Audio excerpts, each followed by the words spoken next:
My name is Audrey Farrow, and I'm 29 years old. On my wedding day, not a single family member showed up.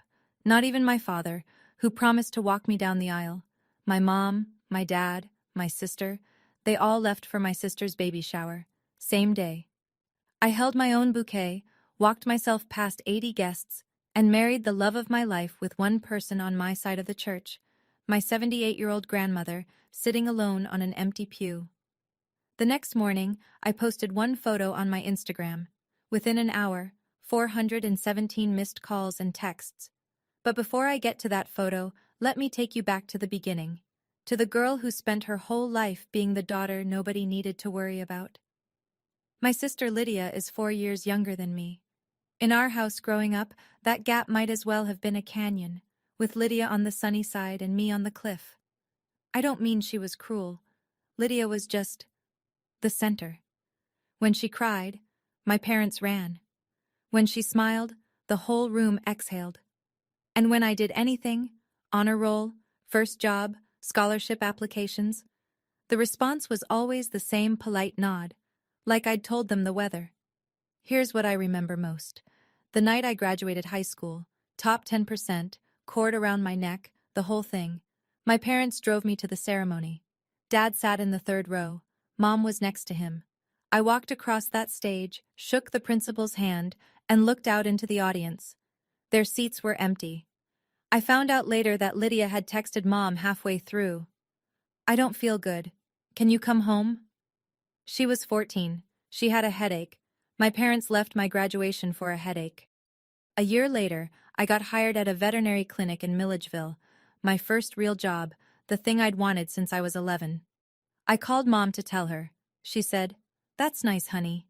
Then, without a breath, "Your sister just broke up with Tyler. She's a mess. I need to go." Click. That was the pattern. Not hatred, not yelling, just absence. I was the daughter who didn't need anything, so I got exactly that. Nothing. When I was 22, I wrote my mother a letter. 4 pages. I explained how it felt to always come second. I asked her, genuinely asked, if she understood what she was doing. She never mentioned that letter. Not once. By the time I was 25, I'd stopped expecting them to show up. I'd built my own life. Small apartment, steady paycheck, a cat named Oliver, who came from the clinic after a rough intake. I was doing fine. That was the problem. I was always fine. The night I realized Ethan was different, I'd invited my parents over for dinner. First time I'd ever hosted anything. I spent the whole afternoon cooking, roast chicken, garlic mashed potatoes, a salad I actually looked up a recipe for. Set the table for 4, lit a candle, felt stupid about the candle. 1 hour before they were supposed to arrive, Mom called. "Honey, Lydia needs to talk. She's going through something with her boyfriend. We'll come another time." Another time. The 2 words I heard more than "I love you." Ethan showed up on time. He was new in my life then. 3 months of dating, still learning each other's edges. He walked in, saw the table set for 4, counted the 2 of us, and went quiet. We ate across from each other with 2 empty chairs between us. After a while, he set down his fork. "This happen a lot?" I poured more water into my glass. "Yeah." He didn't push. He just reached across the table and moved the extra place settings to the counter. Then he sat back down and said, "You deserve a full table, Audrey." That was the moment I knew I'd marry him. My grandmother, Grandma Ruth, my mom's mother, was the only person who never missed a call. Every birthday, every holiday, every small milestone. She once told me on the phone, "My daughter is making a terrible mistake with you." But Ruth was 76 then, and tired, and no one listened to her anymore. I should have listened harder. Ethan proposed on a Tuesday night in our kitchen. No audience, no photographer. Just him, a ring he'd saved for 8 months to buy, and a question I answered before he finished asking. We set the date 4 months out. Small wedding, a little white church outside town, 80 guests, catered barbecue at the reception hall next door. I paid for everything myself. Every deposit, every vendor, every detail. I didn't ask my parents for $1, but I asked my father for one thing. I drove out to my parents' house on a Sunday afternoon, sat across from him at the kitchen table and said, "Dad, I need you to walk me down the aisle." Gerald Farrow is a quiet man, 58 years old, hands permanently rough from decades of pipework. He doesn't talk about feelings, he talks about fittings and water pressure. But that afternoon, his eyes got red, and he reached across the table and took my hand. "I'll be there, sweetheart, I promise." I believed him. I needed to believe him. Before I left, I found my mother in the living room. "I need everyone there," I said. "This is my wedding." Mom, Donna, barely looked up from her phone. "Of course we'll be there. Don't be dramatic." That word, dramatic. The word she used whenever I had a feeling she didn't want to deal with. On the drive home, I replayed something she'd said the week before, when I first told her the date. Lydia was 5 months pregnant then. Mom's response wasn't congratulations. It was, "Oh, Lydia's due date is close. We'll have to work around that." Work around that. Like my wedding was a scheduling conflict. I told Ethan about it. He said I was reading too much into it. I wanted to believe that too. 3 days before my wedding, I heard it. I was at my parents' house picking up a box of old photos for the reception slideshow. Lydia was on the couch, phone on speaker, talking to a friend. "Yeah, the baby shower's Saturday. Mom went all out, pink streamers, the whole thing." Saturday. My wedding was Saturday. I stood in the hallway holding that box of photos, and the floor tilted. I called Mom from my car. "You're throwing Lydia a baby shower on Saturday?" "It's in the morning," she said, like she was explaining a bus schedule. "The wedding's in the afternoon. We'll be at both. Don't worry about it." "Why didn't you tell me?" "I didn't think it was a big deal." "Mom, you've known my date for 4 months. You could have picked any other day." "Lydia's friends can only make it Saturday." I gripped the steering wheel. "Then move it to Sunday." "Audrey, don't start. Everything will be fine." When I got home, I dropped the photo box on the kitchen counter and told Ethan. "She did this on purpose." He paused, measuring his words the way he always does. "You don't know that." "I do." That night, my maid of honor, Jess, called. Jess is a nurse, sharp, direct, the kind of friend who won't let you lie to yourself. She'd done some digging. "Audrey, that shower was planned 2 weeks ago. 2 weeks. Your mother had 4 months of open Saturdays." 2 weeks. She chose the date 14 days before my wedding. Not a coincidence. Not a scheduling problem. A choice. I hung up and stared at the ceiling for a long time. Then I picked up my phone and texted my father. "You promised." He didn't reply. My wedding day, 7 in the morning. I'm sitting in a salon chair at Jess's apartment while she pins my hair. My phone buzzes on the counter. "Dad." I almost don't answer. Almost. But he promised. So I pick up. "Honey, His voice is low, the voice he uses when Mom is in the next room. "Your mom says we need to be at Lydia's shower. She's not feeling well." "Dad, my wedding is in 5 hours. "I know, I tried. Your mother—" "You promised." Silence. 4 seconds. 5. "I'm sorry, sweetheart. Are you coming or not?" More silence. Then quietly, "I can't." I pull the phone away from my ear. I look at it. The call timer keeps counting. I press end. Jess is standing behind me, curling iron frozen in her hand. Her face is white. She heard everything. The apartment is small. The speaker was loud enough. "What do you need?" she asks. I look at my reflection. Half my hair is pinned up. The other half is hanging loose. My mascara isn't on yet. My dress is hanging on the bathroom door behind me, white and waiting. I have 2 choices. I can fall apart right now, in this chair, and let my mother win one more time. Or I can finish getting ready and walk into that church like the woman Ethan is waiting for. "Finish my hair." Jess nods. She doesn't say anything else. She just picks up the curling iron and keeps going. I don't call my father back. I don't text my mother. I don't send Lydia a message asking why. I sit in that chair, and I watch my reflection become a bride. And I do it in silence. The next 3 hours are the longest of my life. The church is 100 years old. White-clapboard, narrow steeple, wooden pews that creak when you sit. I chose it because it reminded me of something from a painting. Small, warm, honest. Inside, 80 people are waiting. Ethan's side is full. His parents, his brother, his aunts and uncles, co-workers from the electrical union. The left side, my side, is nearly empty. Jess is already at the altar holding her bridesmaid bouquet. 3 of my coworkers from the clinic sit together in the second row. Dr. Marsh gave them the afternoon off. And in the front pew, alone, sits Grandma Ruth, 78 years old, bad hip, a wooden cane hooked over the armrest. She drove 2 hours this morning from Savannah, by herself. The wedding coordinator, a woman named Paula, finds me behind the double doors. She glances at the empty pews, then back at me. Should we move some chairs? Fill in the gaps? No, leave them. The music starts. Pachelbel's canon. I hear it through the doors like it's coming from underwater. I look down at my bouquet. White peonies. I'm holding it with both hands because no one is holding my arm. The doors open. I step forward. 80 faces turn. I feel every single pair of eyes. I see the empty pews to my left, the white space where my parents should be sitting. I keep walking. Halfway down the aisle, I see Grandma Ruth push herself up from the pew. She grips her cane, stands fully upright, and her eyes are wet. But she's smiling. At the end of the aisle, Ethan is waiting. His jaw is tight. His eyes are red. The pastor clears his throat. Who gives this woman to be married? Silence. Then from the front pew, Grandma Ruth's voice, clear and steady. I do. The whole church exhales. Someone starts clapping. Then everyone does. We say our vows. I don't cry during mine. I've done enough not crying for one day. But Ethan's voice cracks twice during his, and that almost breaks me. The reception is at the barbecue hall next door. String lights, paper lanterns, a playlist Ethan and I built together over 3 months. Nothing fancy.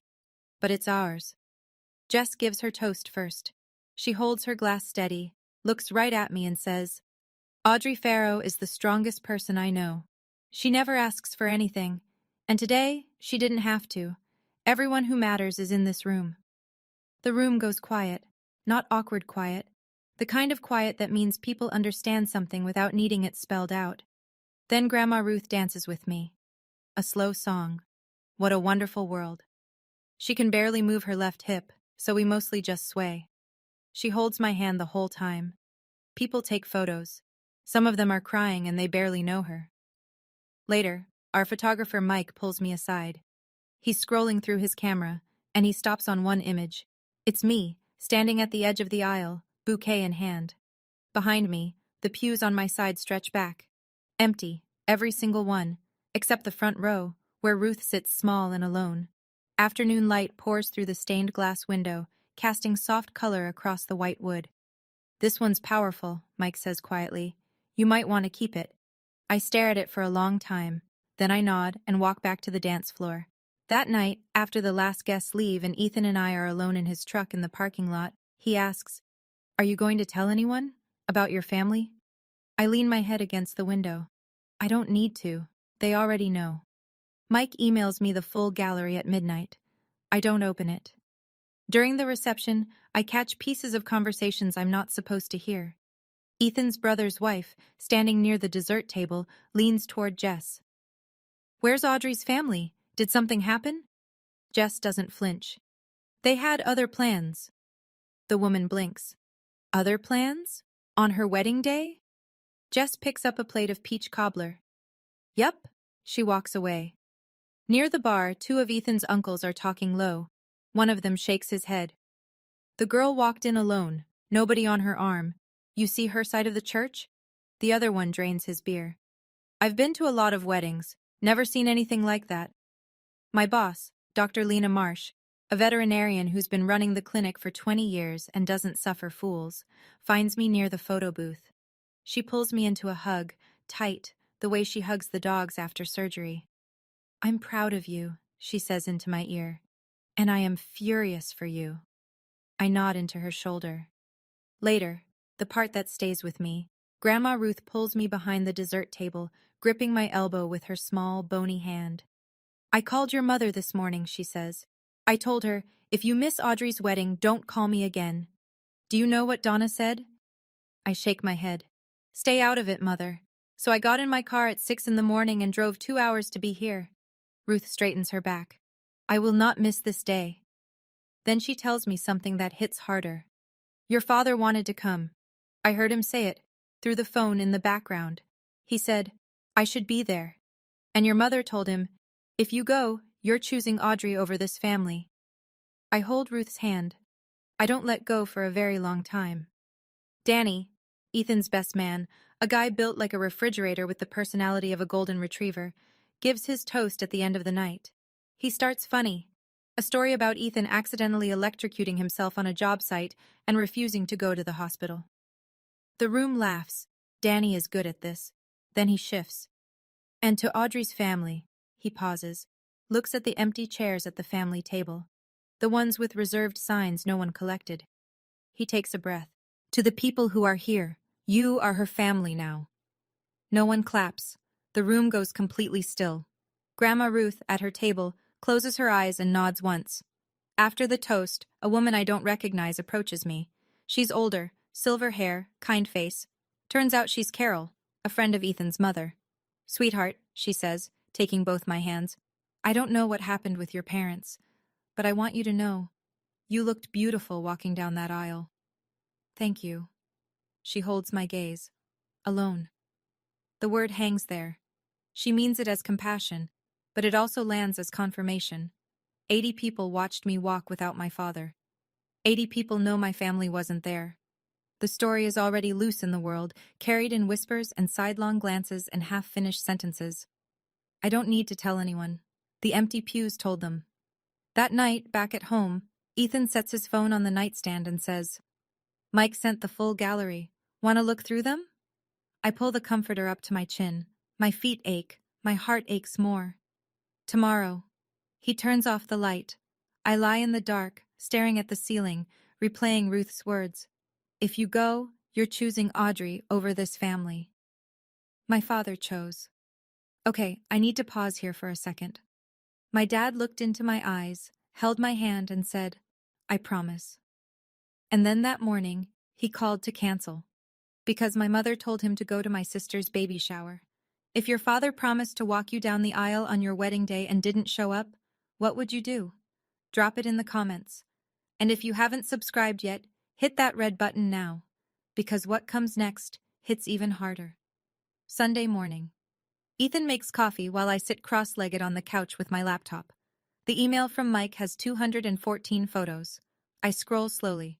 The ceremony, the vows, the first dance, Ethan dipping me and almost dropping me, Jess laughing so hard her mascara smears, Ruth swaying on the dance floor holding my hand. Then Ethan sits beside me.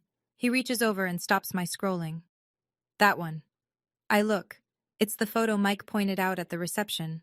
Me, standing near the head of the aisle, bouquet angled down in my right hand. Afternoon light flooding through the stained glass window, laying ribbons of amber and blue across the wood floor. My veil is catching the light. I'm not smiling, not yet. I'm looking forward, toward Ethan, like I'm about to step off a ledge and trust someone to catch me.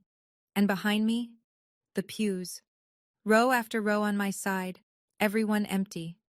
Except the very first, where Grandma Ruth sits small and upright, hands folded in her lap, cane hooked over the armrest. It's the most beautiful photo, Ethan says, and the most honest one. I stare at it for a full minute. Then I open Instagram. I upload the photo. In the caption, I type 5 words. The only family who showed up. No hashtag, no explanation, no tag. I post it because Ruth deserves to be seen. Because she drove 2 hours with a bad hip at 78 years old to sit in a pew alone. And because this photo, this single image, says everything I've never been able to put into words. I close the laptop and set it on the coffee table. Let's go to the farmer's market. Ethan grabs his keys. We leave the phone behind, both of them. We spend an hour walking through the market. Peaches, bread, a jar of local honey. Ethan buys me sunflowers. It's warm and slow, and for 60 minutes I forget about everything except the man beside me and the weight of the paper bag in my arms. We get back to the truck. I open the passenger door, set the bag on the floor, and reach for my phone in the center console. The screen is solid with notifications. 417. Calls, texts, Instagram comments, DMs. The number keeps climbing as I hold the phone. I scroll. 12 missed calls from Mom. 8 from Dad. 3 from Lydia. The rest, cousins, aunts, church friends, people I haven't spoken to in years.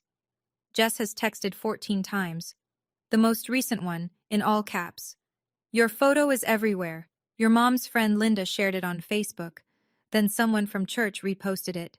It hit the Milledgeville community page. A text from my Aunt Karen. Audrey, why wasn't your mother at your wedding? From mom's friend Linda. Donna says take the photo down. What happened?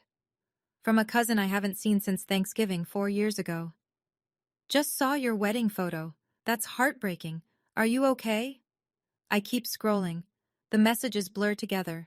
Shock, outrage, confusion, demands. A few people congratulate me on the wedding. Most of them want to know the same thing. Why was that pew empty? Ethan is watching me from the driver's seat. He doesn't reach for his own phone. He just waits. You didn't do anything wrong, he says. I know. The phone buzzes again in my hand. The screen lights up with a name. Mom. I set the phone face down on my thigh. Ethan starts the truck. We pull out of the parking lot in silence, but I can feel it vibrating against my leg the whole drive home. I answer at the kitchen counter. Ethan is putting groceries away.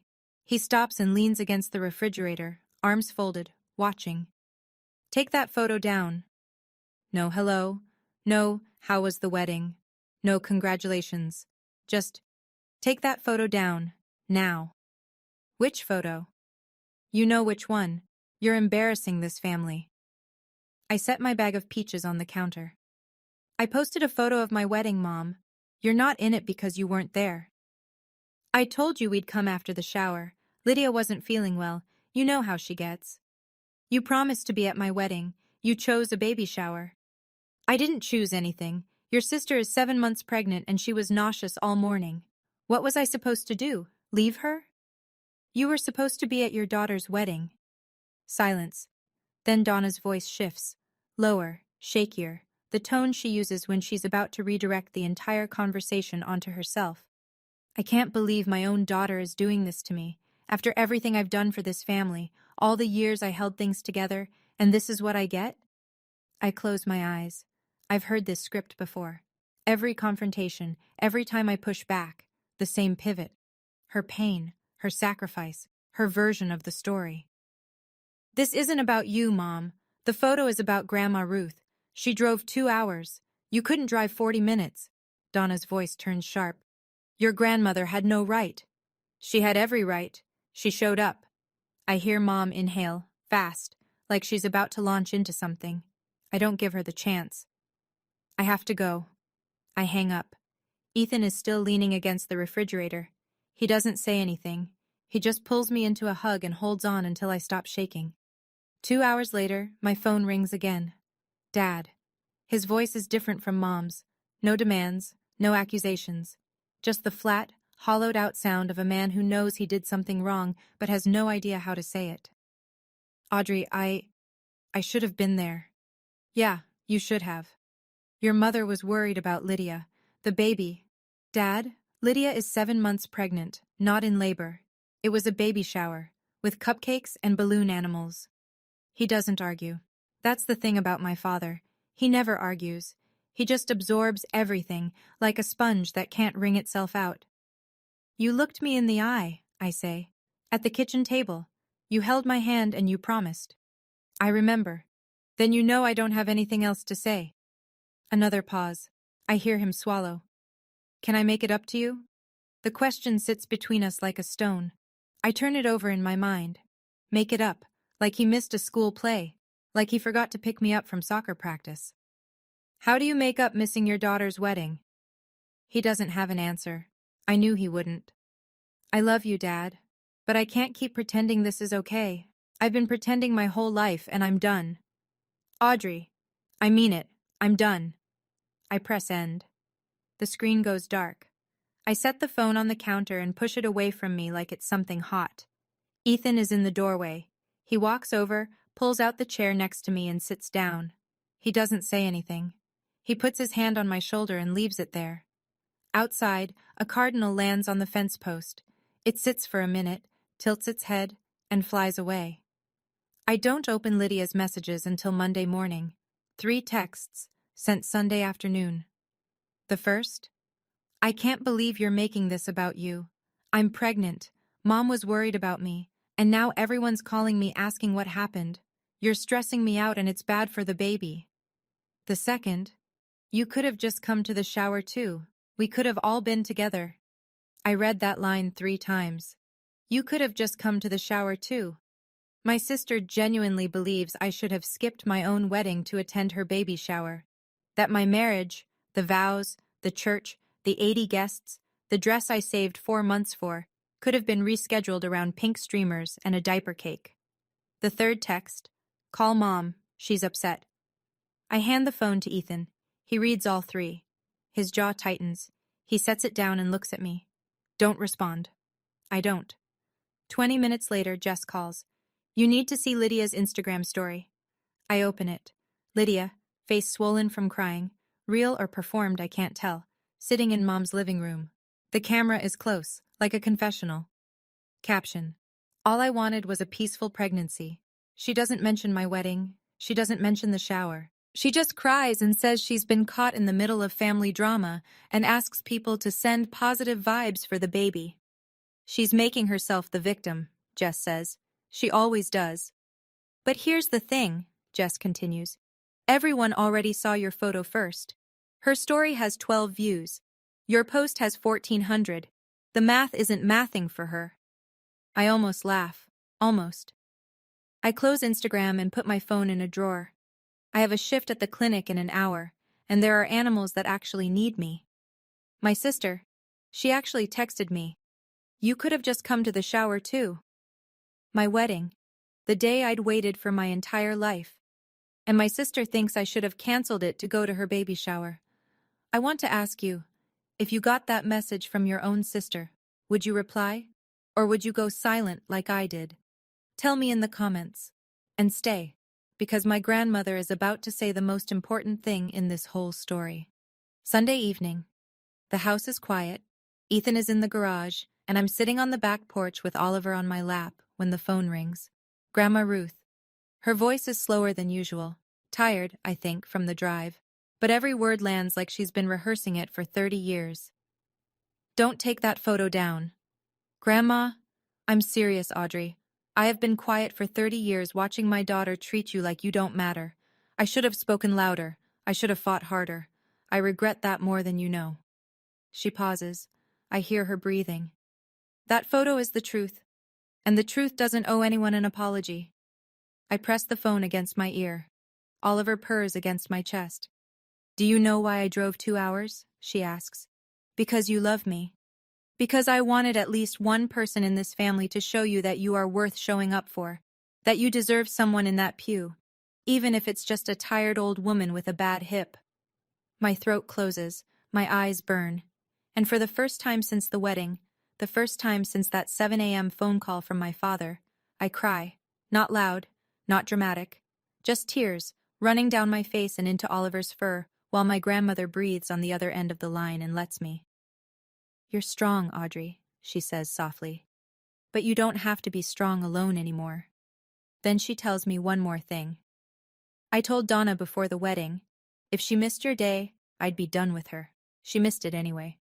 I wipe my face with the back of my hand. Are you okay, Grandma? I'm fine, baby. I have been waiting a long time to do the right thing. Monday. Milledgeville is a town of 12,000 people. News travels at the speed of a church parking lot.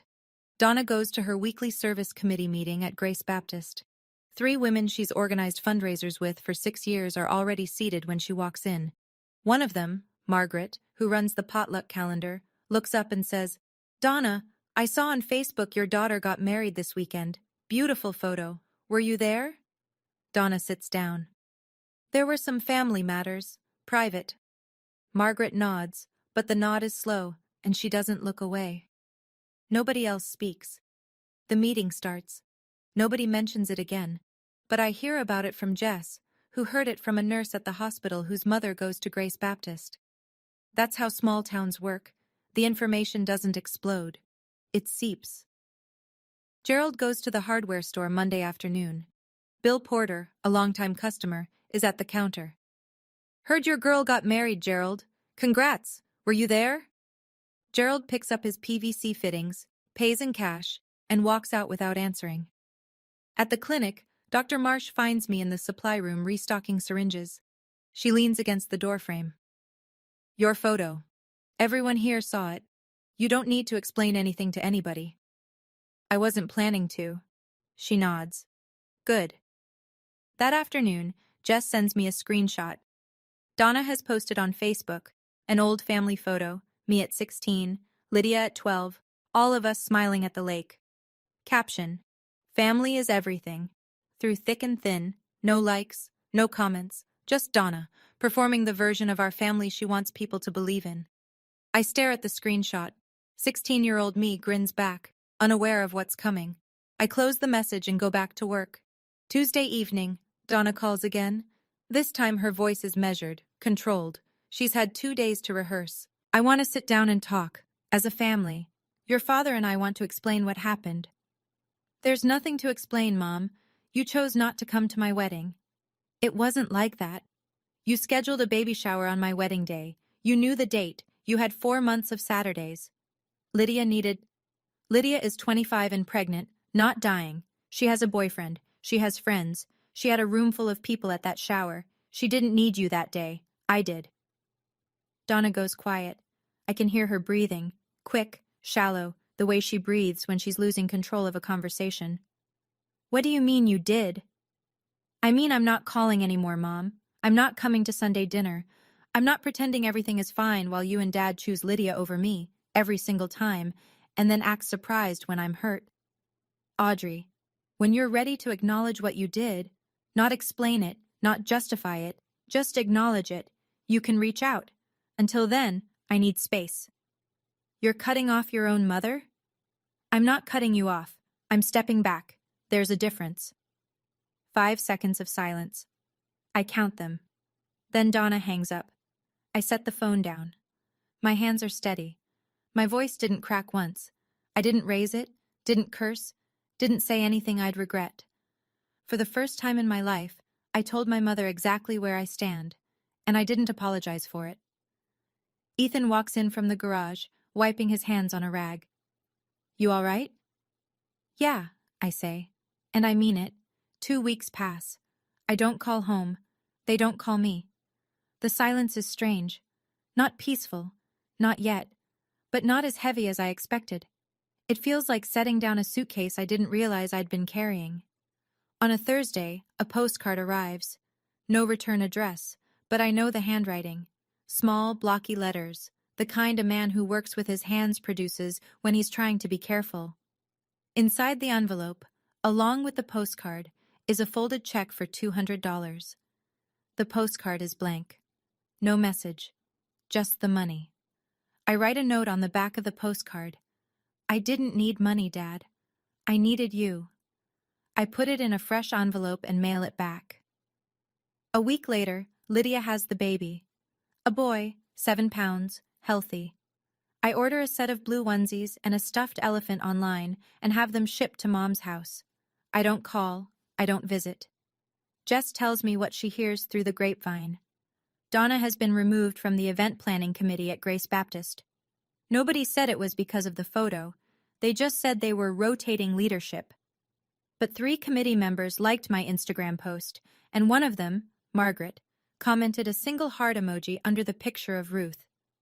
Grandma Ruth calls me every Wednesday night at 7. We talk about nothing and everything. One week she tells me, "Your mother hasn't called me. I thought she would. She hasn't." Then quieter. I don't regret it. Audrey and Ethan settle in. We plant tomatoes in the backyard. We adopt a second cat from the clinic, a gray tabby named Pepper who hides under the dresser for 3 days before deciding she trusts us. The table is smaller now, but every chair is full. One evening, I'm making dinner when I hear Ethan come in through the back door. He's got a look on his face, careful like he's deciding whether to tell me something. Your dad was at the clinic today. I set down the spatula. What? Dr. Marsh mentioned it. He pulled into the parking lot around noon, sat in his truck for about 10 minutes, then he left. I look out the kitchen window at the darkening yard. I imagine Gerald sitting in his truck, engine running, staring at the front door of the clinic, trying to find the courage to walk in. And failing. I don't go after him. Not yet. The photo is still on Instagram. I never took it down. Sometimes I look at it. Ruth, small and bright in the front pew, the light falling across all those empty seats. I keep it because it's beautiful, because it's true. I didn't post it for revenge. I posted it because my grandmother drove 2 hours on a bad hip to sit in a church by herself, and I wanted people to see her, that's all. But the truth has a way of traveling on its own. 417 calls. Not because I said anything cruel, because one photo showed exactly what happened, and people drew their own conclusions. I love my father. I love my mother. I even love my sister. But love doesn't mean endurance, and a boundary isn't a punishment. It's protection. Tonight, my dinner table has 2 chairs, Ethan and me. On Wednesdays when Ruth visits, we add a third. The table is smaller than the one I grew up at, but every seat is taken by someone who chose to be there. If you're waiting for your family to love you the right way, stop waiting. Love yourself first. Leave the door open. But don't stand in the doorway. That's my story. 417 missed calls, 1 photo, and a lesson I wish I didn't have to learn. Sometimes, the people who love you most aren't the ones who share your blood. If this story hit close to home, drop a in the comments if you know what it feels like to sit next to an empty chair. Subscribe and hit that bell. I have more stories like this one. Check the description for another video I think you'll want to see.